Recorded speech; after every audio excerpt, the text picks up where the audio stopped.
भटक्या विमुक्त ओबीसी यावर होणाऱ्या अन्यायाचा प्रतिकार करण्यासाठी ही जी अतिशय भव्य अशी ओबीसी एल्गार रॅली इथे संपन्न होत आहे। एक लक्षात घ्या, हे समोरचं मैदान तर भरलंय, पण त्याच्या पाठीमागे आणखीन एक मैदान आहे, ते सुद्धा भरलेलं आहे आणि रस्त्यावर लोक उभे आहेत। आणि अशा या भव्य महासभेसाठी उपस्थित असलेले प्रकाश शेंडगे, गोपीचंद पडळकर, महादेवराव जानकर, शबीरभाई अन्सारी, प्राध्यापक लक्ष्मण हाके, सत्संग मुंडे, कल्याण दळे, पी.टी. चव्हाण, दौलतराव शितोळे, पांडुरंग अभंग, मीनानाथ पांडे, जे.डी. तांडेल, स्नेहा सोनकाटे, आंधळे महाराज, अरुण खारमाटे, डॉक्टर सुदर्शन घेरडे, शंकरराव भगिनी आणि मातानो,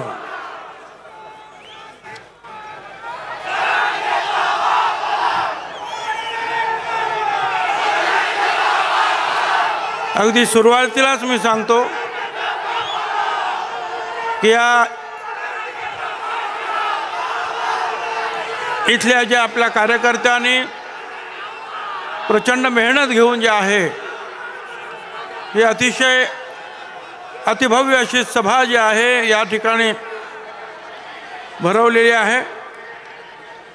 अगदी सुरुवातीलाच इथून जवळच असलेल्या गहिनीनाथ गडावरील संत वामनभाऊ महाराजांची आज पुण्यतिथी आहे। अनिष्ट रूढी, परंपरा, अंधश्रद्धा याच्या विरुद्ध ते काम करत होते, त्यांना मी मनापासून जे आहे आदरांजली अर्पण करतो। मगाशी सांगितल्याप्रमाणे आज आद्य क्रांतिकारक नरवीर उमाजी नाईक यांची सुद्धा पुण्यतिथी आहे। 1857 च्या उठावा अगोदर अनेक उठाव झाले आणि अशा एका पहिल्या उठावा इंग्रजांना सलग 14 वर्ष सळो की पळो करून सोडणारे आणि सर्वप्रथम क्रांतीचं स्वप्न या आपल्या देशाला दाखवणारे आद्य क्रांतिकारक नरवीर उमाजी नाईक, त्यांना इंग्रजांनी पकडलं आणि या आजच्याच दिवशी 3 फेब्रुवारी 1832 पुण्याच्या खडकमाळ आळीजवळील मामलेदार कचेरीत वयाच्या केवळ 41व्या वर्षी देशासाठी सर्वप्रथम नरवीर उमाजी नाईक हसत हसत फासावर गेले। ते रामोशी समाजाचे, आमच्या ओबीसी समाजाचे नाईक नव्हे, देशाचे नाईक झाले। वेगवेगळ्या वेळेला विचारतात तुमची लायकी काय। अरे हे असे अनेक नररत्न या देशासाठी या समाजाने दिलेले आहेत, छत्रपती शिवाजी महाराजांपासून तर आतापर्यंत। मी भारत सरकारचा आणि प्रधानमंत्री मोदी साहेबांचं सुद्धा अभिनंदन यासाठी करतो की आमच्या नाभिक समाजाचे स्वर्गीय कर्पूरी ठाकूर यांना मरणोत्तर भारत रत्न पुरस्कार त्यांनी जाहीर केला आणि आपल्या ओबीसी समाजाचं सुद्धा जे आहे ऋण त्यांनी मान्य केलं की ही सगळी मंडळी जी आहेत देशासाठी, समाजासाठी काम करत होते। हा सर्वोच्च सन्मान आहे। शिक्षण क्षेत्र ते कृषी क्षेत्र, सर्व क्षेत्रांची आवड असणारे आणि काम करणारे, मुख्यमंत्री म्हणून गोरगरिबांना न्याय देणारे असे हे बिहारचे मुख्यमंत्री होते, नाभिक समाजाचे। त्यांना हा मरणोत्तर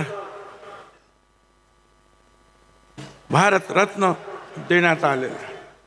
नगरला आल्यानंतर जे मला आठवण येते, आमचे फार जुने सहकारी माजी मंत्री सुद्धा होते, अनिल भैया राठोड, ज्याची घरं या अख्ख्या शहरात 40-50 असतील हो, पण 25 वर्ष विधानसभेमध्ये आमदार होत होते. लढायला लागतं, रडून काही होत नाही, लढावं लागतं. आता मगाशी सुद्धा माझ्या अनेक सहकार्यांनी सांगितलं, अरे बाबा तुम्ही 27 तारखेला गुलाल उधळला, मग आता हे उपोषण कसलं आता परत?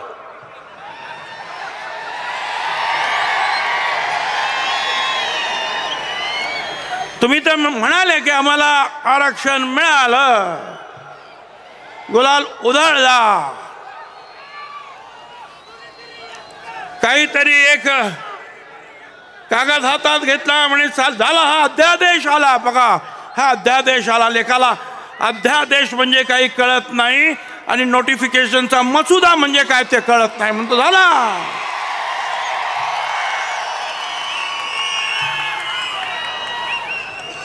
कशाला बसता? मिळालं ना तुम्हाला. आज 4 दिवस झाले आहेत या राज्यामध्ये उन्माद सुरू आहे. डीजे वाजवला जातो रात्री 3-3, 4-4 वाजेपर्यंत. जे ओबीसीचे लोक आहेत त्यांच्या घरासमोर शिवीगाळ केली जाते. आपण जिंकलो, आम्हाला मिळाला. काय चाललेलं? मग उपोषण कशासाठी? आणि मी तर सांगितलं आता उपोषण करणार आहेत तर आमचे आता सेक्रेटरी काय आणि आणखीन कोण काय आता ताबडतोब निघतील. ताबडतोब बोल, तुला काय पाहिजे बोल. ताबडतोब तयार. हा घे GR, हा घे अध्यादेश, हे घे. एक एक गोष्ट मागण्यासाठी राज्यातील सुद्धा वेगवेगळे घटक वर्षानुवर्ष लढत असतात पण त्यांना मिळत नाही.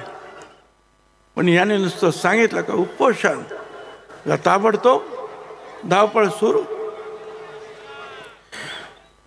मला सुरुवातीला सांगायचं मराठा समाजाला आमचा विरोध नाही, मराठा समाजाला आरक्षण मिळालं पाहिजे असं म्हणणारे आम्ही आहोत. पण ते वेगळं द्या, आमच्या ताटात देऊ नका, एवढंच आमचं म्हणणं आहे.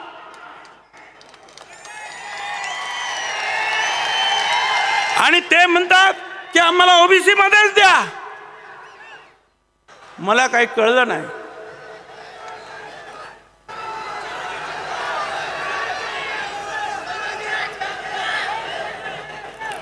मी जरा काही पेपर पण वाचणार आहे. जरा शांत जरा बघा तुम्ही, शांत. माझ्या बरोबर साथ यायचं असेल तर तुम्हाला कळलं पाहिजे काय चाललेलं आहे आणि कायदा काय म्हणतो ते ऐकून घ्या, तरच तुम्ही माझी साथ चांगल्या प्रकारे देऊ शकता. शांत राहा. पाण्याची बाटली. मराठा समाजाला विरोध नाही, पण काय चाललंय?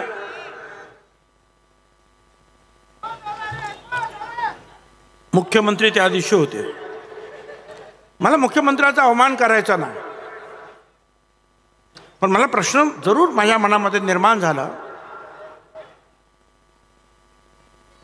की तुम्ही 27 तारखेला वाशीमध्ये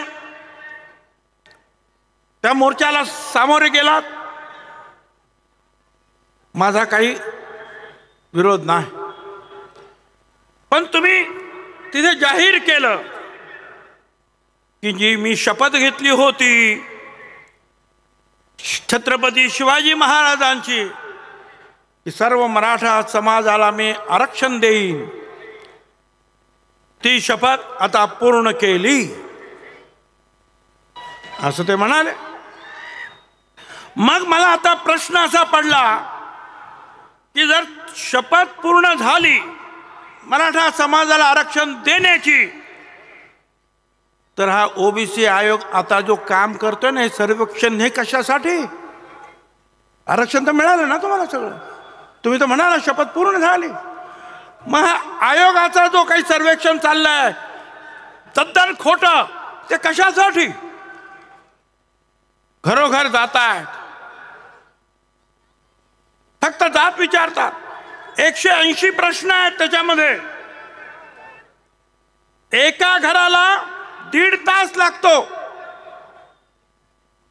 आणि हे तपासणी करणारे मला सांगा, कधी कधी 25 तर कधी कधी 50 घरांची तपासणी झालं असं जाहीर करून टाकतात. असं रेकॉर्ड केलं जातं. 180 प्रश्न, त्याच्यात फक्त जात विचारली जाते. जात कुठली? अमुक अमुक. आणि बाकी सगळं आपोआप भरलं जातं ऑफिसमध्येच. बंगला असला तरी झोपडी, शिक्षण असलं तरी मी शिकायला गेलो नाही, गाड्या उभ्या आहेत परंतु काही नाही माझ्याकडं. सगळं काय खोटं खोटं कशासाठी करतात? मिळालं ना आरक्षण, तुम्ही तर सांगितलं तर शपथ पूर्ण झाली. 3 न्यायाधीश बसलेले आहेत. 4,80,000 पगार एकेकाचा. सुप्रीम कोर्टाच्या मुख्य न्यायाधीश पेक्षा डबल.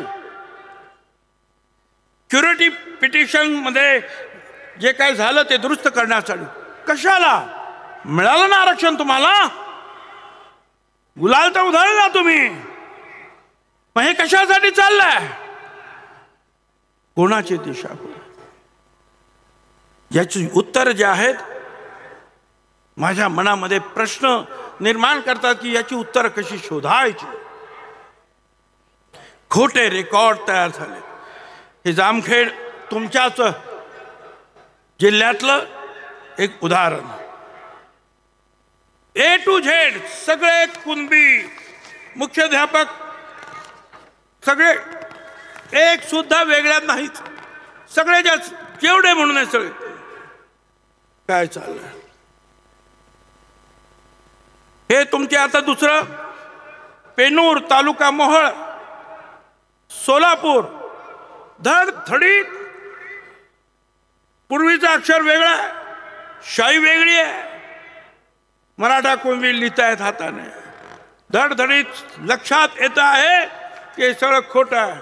मराठी कुणबी, ते मराठा कुणबी पण नाही म्हणत, मराठी कुणबी. माहीतच नाही, लिहायचं आहे ना, लिहे. दुसऱ्या याच्यावर पण लिहिले मराठी कुणबी. वा,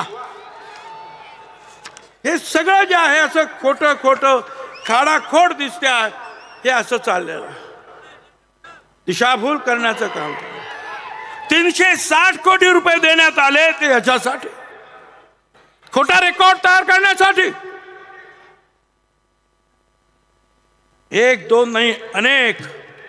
इथे संवद गाव म्हणून आहे, तिथे जे आहे हे वैजापूर तालुका, हे सगळं जे काही तिथे देण्यात आलं, तिथे मुख्याध्यापकाने लिहिलेलं आहे की या सगळ्यांच्या प्रवेशाच्या मध्ये कुणबी जे म्हटलेलं आहे त्या अक्षरात शाईत बदल आहे. त्यामुळे जे आहे हे प्रमाणपत्र देण्यात येणार नाही.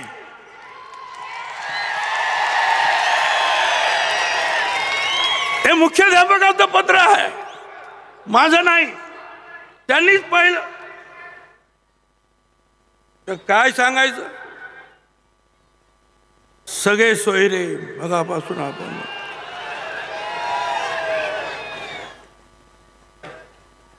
सगळे सोयरे म्हणजे स्वतःला तर यांना तर खोटं सर्टिफिकेट द्या, यांच्या सगळ्यांना द्या, यांच्या सोयऱ्यांना द्या, आणि यांना द्या आणि त्यांना द्या.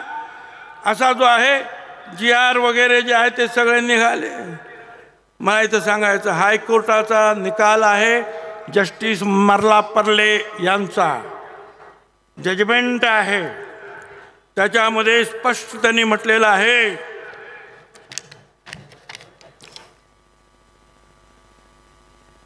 थोडं इंग्लिशमध्ये पण आहे त्याच्यामध्ये.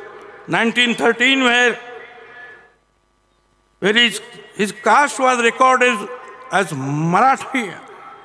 When he died in 1929, this supports our conclusion that around 1920 onwards, the Kunbis implicitly accepted that they were actually Marathas and Kunbi was only an occupation. म्हणजे फक्त हा धंदा होता, जात मराठा होता. आणि म्हणून if the impugned decision which is based on the sole document is accepted in the instant case, the entire Maratha community in the state of Maharashtra will have to be accepted to be belonging to Kunbi, other backward class, and this would result in nothing short of social absurdity.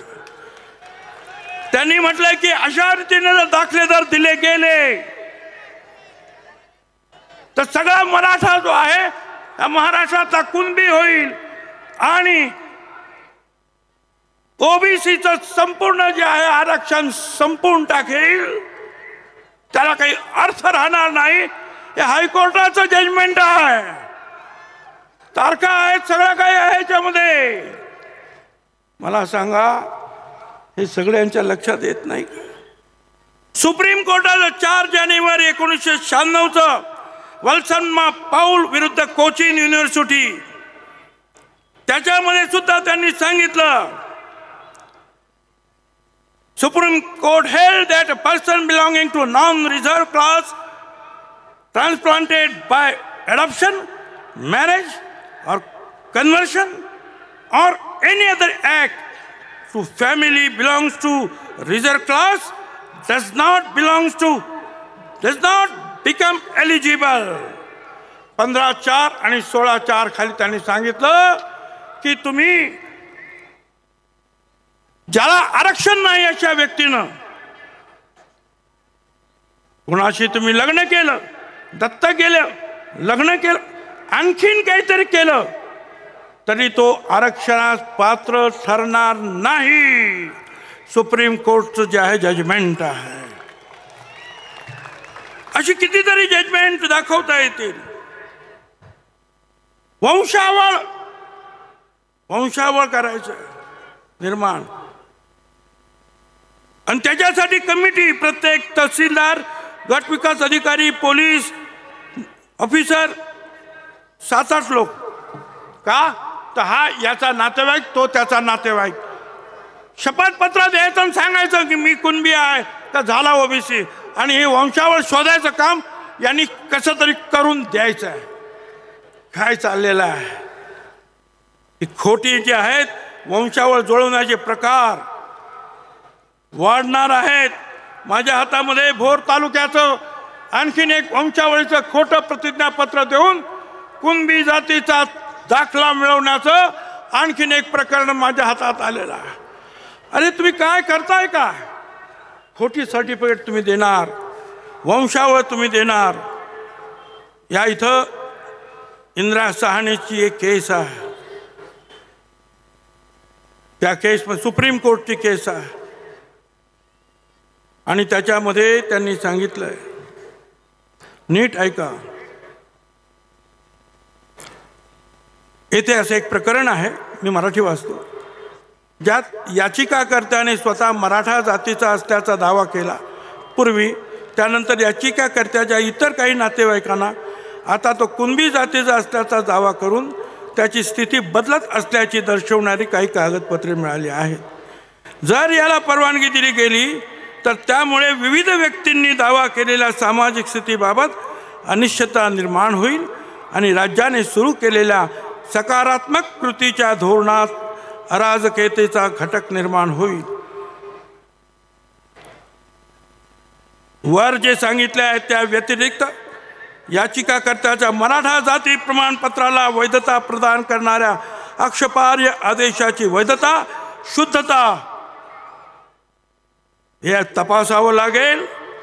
आणि जर असं असेल तर न्यायालयाने त्याच्यावर कारवाई केली पाहिजे असं स्पष्ट जे आहे त्याच वेळेला म्हटलेलं आहे. माझ्या हातामध्ये हे सगळं आहे. पुढे असं आणखीन त्याच्यामध्ये म्हटलेलं आहे इंदिरा सहानीमध्ये, जे आता आपल्या राज्यात घडतंय ना त्याच्याबद्दल त्यांचं म्हणणं आहे. बघा, ऐका. काही राज्यांमध्ये त्यांच्या सरकारांनी नियुक्त केलेल्या आयोगाद्वारे असं आढळून आलं आहे की काही जातींना पुरेसं प्रतिनिधित्व होते तरीही बाह्य विरोधामुळे दबावामुळे सरकारला झुकून त्यांना मागासवर्गाच्या यादीत समाविष्ट करावे लागले। अशा प्रकारचा समावेश हा घटनात्मक अधिकाराची फसवणूक आहे। कोणत्याही नागरिकाला त्याला आव्हान देण्याचा अधिकार आहे आणि अशा गटाला मागासवर्गातून बाहेर काढण्याचे निर्देश देऊन तो रद्द करणं हे न्यायालयाचं कर्तव्य आहे। इंदिरा साहनी केस 672 पॅराग्राफ मध्ये आहे। सुप्रीम कोर्टाचा निकाल की अशा रीतीनं झुंडशाहीनं जर कोणी असं आरक्षण घेतलं तर त्याला तुम्हाला आव्हान देता येईल आणि त्यांना जे आहे तुम्हाला न्यायालयाने त्यांना बाहेर काढलं पाहिजे, सुप्रीम कोर्टाने म्हटलेलं आहे। किती किती दाखवावं तुम्हाला। आज असे कायदे खूप आहेत, मी त्यात जात नाही। एक एक एक एक एक एक मागणी जी आहे ते उपोषण करते का? त्या दिवशी त्यांनी मागणी केली, मराठा समाजाला आरक्षण मिळालं नाही तरी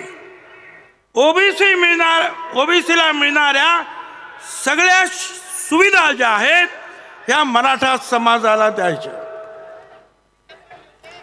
म्हणजे मराठा समाजाला आरक्षण नाही मिळालं तरी त्यांना ओबीसीच्या सगळ्या सवलती द्यायच्या। मग ब्राह्मणांना द्या, जैनांना द्या, लिंगायत समाज सगळ्यांना द्या ना, मला आनंद आहे। गोर गरिबांना जर सवलती मिळत असतील सगळ्यांनाच देऊन टाका, फक्त मराठा समाजाला का? 25 जानेवारीला मागणी ज्या दिवशी केली त्या दिवशी GR निघतो। काही समजत नाही हे काय चाललंय। आणि आणखी परत सुप्रीम कोर्ट म्हणतंय हे असं मराठा समाजाचे समावेश कुणबी सोबत करण्याची विनंती नाकारली गेली पाहिजे, हे योग्य होणार नाही। सुप्रीम कोर्टाचे किती निकाल आहेत, तुम्हाला कंटाळा येईल ऐकून ऐकून, मला सांगून सुद्धा कंटाळा येईल, परंतु हे सगळं चाललेलं आहे। आणि गावागावात हे आता मराठा मुलांना 40 लाख रुपयापर्यंत शैक्षणिक कर्जावर व्याज माफी। आता आम्हाला सांगावं लागतं जे मराठा समाजाच्या विद्यार्थ्यांना देता ते ओबीसीच्या समाजाला द्या रे बाबांनो, एवढं सगळं आहे। धडाधड एक कमिटी केलेली आहे, त्यात सगळे मराठा समाजाचे मंत्री आहेत, ते ताबडतोब फटाफट निर्णय घेत आहेत। आणि आम्ही मात्र निर्णय घेताना कॅबिनेट समोर आम्हाला जायचं आहे आणि मग पैसा आहे की नाही, अमुक आहे की नाही, तमुक आहे की नाही, नियम आहे की नाही, हे सगळं पाहिलं जात आहे। आमचं म्हणणं असं आहे की आता जे त्यांना देत आहेत ना ते सुद्धा आम्हाला दिलं ना तरी खूप होईल, पण द्या। लढाई अशी आता सुरू आहे, कशी लढाई करायची? आजच माझ्या हातामध्ये एक हे आलं, बारलोणी ग्रामपंचायत सरपंच पदाची निवडणूक होती। एक उमेदवार होता ओरिजिनल ओबीसी आणि दुसरीकडे होता एक डुप्लिकेट कुणबी। आणि मग त्या गावच्या लोकांनी ठरवलं की सगळ्यांनी ओरिजिनल ओबीसीला सरपंच करायचा आणि झालं तसंच। वडार समाजातील पहिली महिला जी आहे सरपंच झाली। पूर्ण 96 कोळी मराठा समाजाचा या निवडणुकीला विरोध होता, वडार म्हणून तिला विरोध होता, ती सरपंच झाली पहिल्यांदाच। ठरवलं तर काय होत नाही, सगळ्यांनी एकत्र या, एकत्र या, सगळे एकत्र आले तर सगळं काय होईल। तुम्हाला एकच सांगतो, आमच्या लोकांना, त्या लोकांना सुद्धा सांगायचं, आता तर फार लोकांवर त्रास होता। नगर जवळा तालुका, मानवत जिल्हा, परभणी मुंजा भाऊ रामराव रासवे यांच्या घरामध्ये विजयी मिरवणूक त्यांची गेली। त्यांनी जमलेल्या लोकांनी या घरात घुसून महिलांना मारहाण केली। का तर ओबीसी मोर्चात सामील होतात म्हणून। हे बघा काय काही गावांमध्ये तर जे आहे गाव सोडून लोक चाललेले आहेत, जिथे 2-3 घरं आहेत ओबीसीची ते गाव सोडून जात आहेत।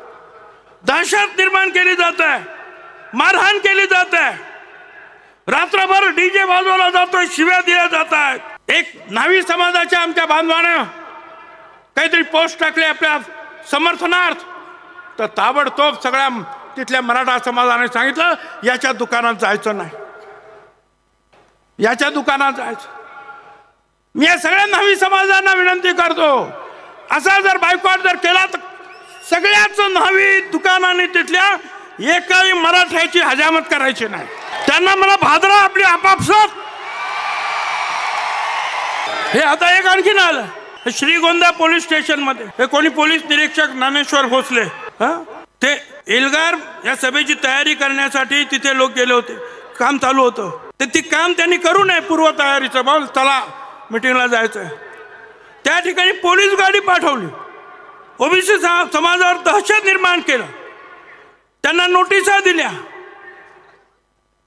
नोटीस न देता नोटीस देण्याच्या नावाखाली सह्या घेतल्या। काय चाललंय?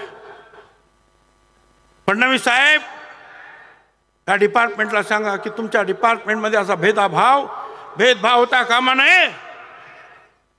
जे काही नियमाने असेल ते सगळ्यांनी करा, पण आम्हाला एक न्याय।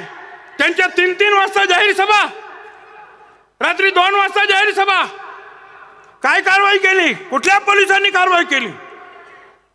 आणि लहान एखाद्या घरामध्ये एखाद्या सभा मंडपामध्ये 5-25 लोकांना जमून जर कोणी प्रचार करत असेल की आपल्याला नगरला जायचं आहे रॅलीला, तर तुम्ही गाडी पाठवणार? काय चाललेलं आहे? यासाठी तुम्हाला सगळ्यांनी जे आहे दादागिरी, तुम्हाला सगळ्यांना एकत्र राहावं लागेल। मला तुम्हाला सांगायचं, लक्षात ठेवा,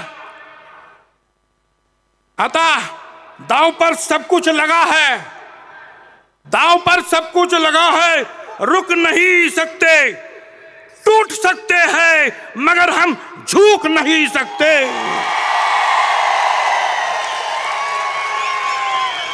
तयारीने तुम्हाला आता लढावं लागेल, सगळ्यांनी एकत्र येऊन लढावं लागेल। दलित आदिवासी समाजाच्या बांधवांना, भगिनी मातांना, नेत्यांना मला सांगायचं आहे, आज आम्ही जात्यात आहोत, तुम्ही सुपात आहात, लक्षात ठेवा। या अशा प्रकारचे जे काही निर्णय होतात, जिआर होतात, त्याच्यातून संभ्रम निर्माण करून जे आहे हळूहळू तिकडे सुद्धा एखादी झुंडशाहीनं मोठा मोर्चा आला तर तिकडे सुद्धा हेच होईल। काळजी घ्या, एकत्रित राहा।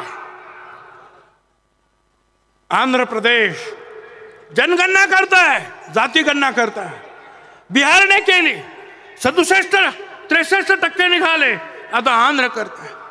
आमची मागणी आहे, करा जात गणना। आम्ही नक्की 54 ते 60% आहोत। 20% जे आहे शेड्यूल कास्ट, शेड्यूल ट्राईब आहे, 75% पेक्षा जास्त आम्ही मागासवर्गीय आहोत। त्याच्यानंतर 3% ब्राह्मण समाज, इतर जैन समाज, आणि नंतर जो आहे तो मराठा समाज, त्यातला एक कुणबी समाज 7% आमच्याकडे अगोदरच आहे। त्यांच्या मतांसाठी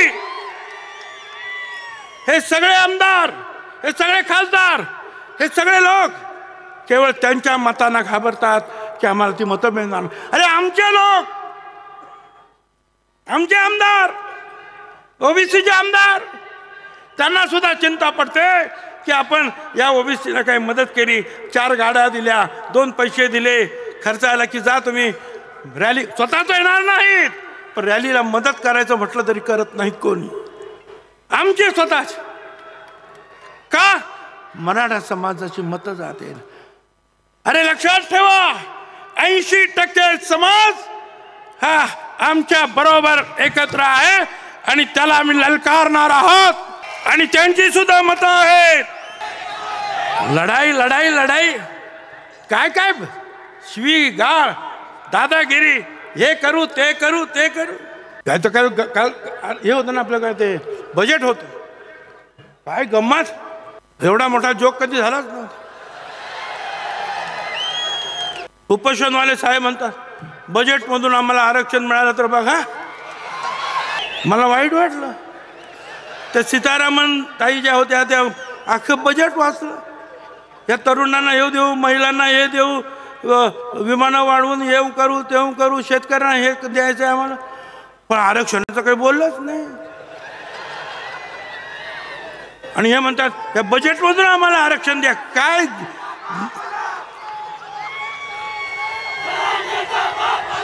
काय जरा शांत राहा. ऐकायचं नाही का तुम्हाला? मला काही समजत नाही. मला कीव येते मराठा समाजाच्या नेत्यांची मराठा समाजातील विचारवंतांची. अरे हा कसा तुमचा नेता? तो म्हणतो बजेटमधून आरक्षण देता येतं का बघा.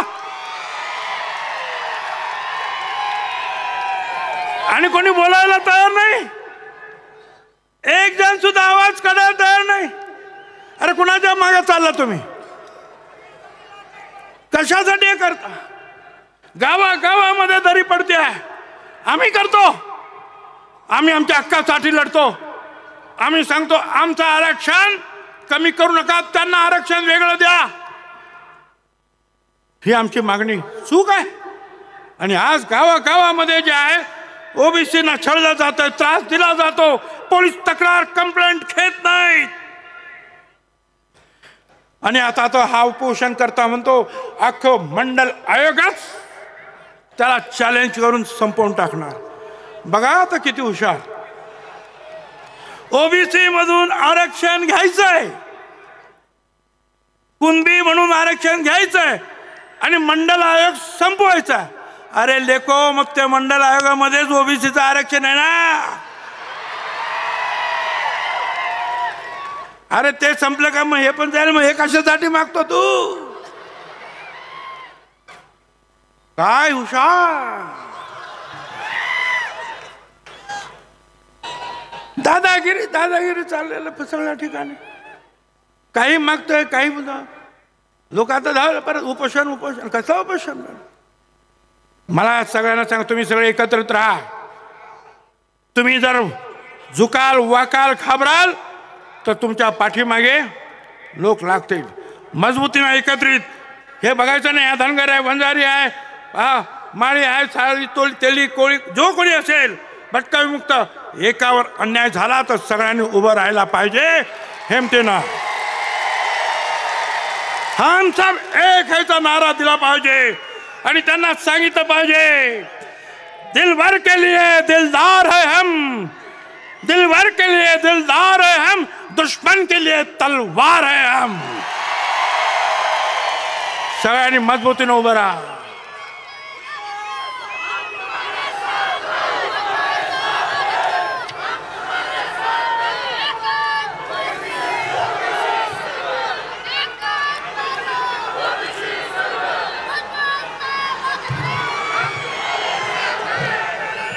आता आणखीन तुम्हाला काही महत्त्वाचं सांग. मी अशी सगळी भाषणं करतो अशी भाषणं करतो पण सगळे सरकारमधले लोक विरोधी पक्षातले लोक विरोधी पक्षाचे नेते भुजबळ राजीनामा द्या. तुम्ही राजीनामा द्या. तुम्हाला पटत नाही राजीनामा द्या. सरकारमध्ये पण राहता सरकारच्या विरुद्ध टीका करता मग राजीनामा द्या. हिंमत असेल तर राजीनामा द्या. विरोधी पक्षाचे काही अनेक नेते बोलतात. माझ्या सरकारमधले सुद्धा नेते बोलतात. आता काल आणखीन एक काल परवा जण आहे तो काहीतरी बडबडला.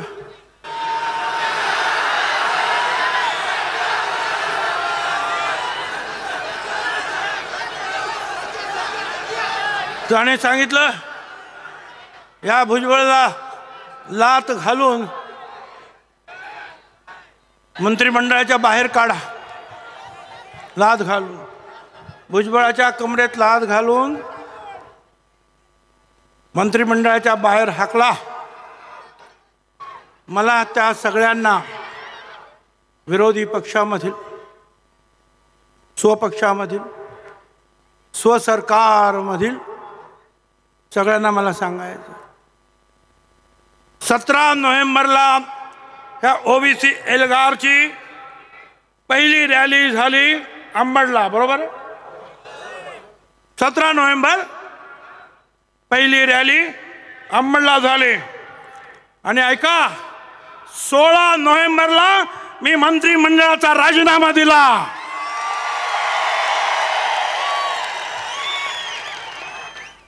नोव्हेंबरला. आणि मग अंबडच्या सभेला रवाना झालो. लात मारण्याची मला गरज नाही. अरे दिलंय ना राजाने. 2.5 महिने मी शांत राहिलो, गप्पा बसलो. का?